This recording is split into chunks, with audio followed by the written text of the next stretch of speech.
Good afternoon guys. So nagbalik lang kita diri sa may downtown Mega World no? Makita nyo da mga Carillon building no. Ang One Corporate Plaza building, and then of course ang Belmont no, Belmont Hotel no. Makita nyo dira kagang aton yung mga Italian, European, and most probably French buildings diri sa may Mega World no. Of course ang aton yung mga hotels diri no. We are here along Airport Road no. Ini nga road pakadto ni guys. Lapos dito sa may Petron Blanc section no, pakadto sa Mandurriao sa plaza. And then this used to be, ang makita nyo nga duha ka kahoy sa do tunga-tunga sinada is ang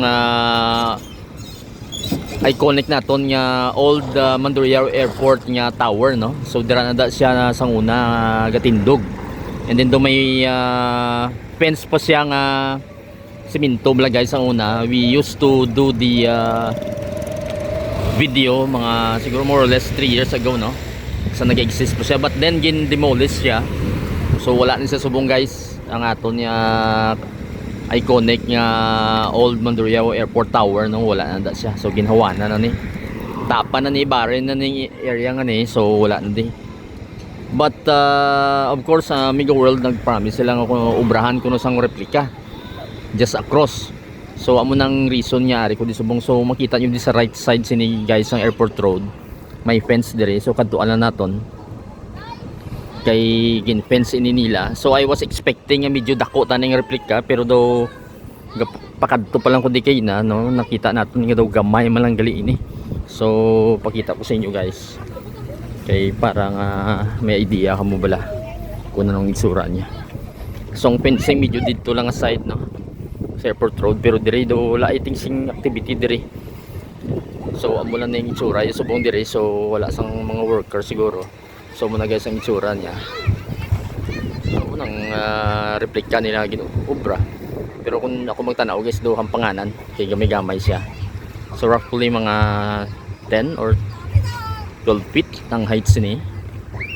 And then miyara na siya nga daw fencing nga gamay. Kay ano siya ng daw memorabilia lang gwa yan no. So since nga ano lang siya ng replika, so gamay lang siya guys. I don't know kung nga mo sini ang gilagi no bra, hindi man siya gani identical gid sa original nga structure sa aton nga airport tower no. Pero amo lang gid ang ilaw nga mo bra sini, amo lang ni masarangan nila siguro bra. So along lang siya sang aton nga airport road originally. So gamay lang siya guys. So kung gusto nyo tanawon dito, labay lang kumuti pro ang fencing sa front. Ma-obstruct sa inyong view. Ang makita nyo lang ang daw babaw lang ng area kung maglabay ko mo da, or sa malayo makita nyo da ang iyang itsura Pero actually mo lang ang iyang itsura dito subong. So I am sad to say nga gamay lang ini ang ilang replika nga ginobra. Hindi siya sang parehas nga taas nga originally, siguro at least siguro mga 50 or 80 feet no, ang original structure no sa aton nga old Mandurriao Airport Tower no. Pero ini subong gamay lang. So muna na nagtika lang ko dire. So kamo na bala mag-judge, comment nyo lang kung ano inyo nga nakita dire sa ini nga section sa aton nga replika sa aton nga original nga Mandurriao Airport.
guys, so we're just here at the old airport tower, witnessing the demolition of the iconic old airport or the Mandurriao Airport Tower.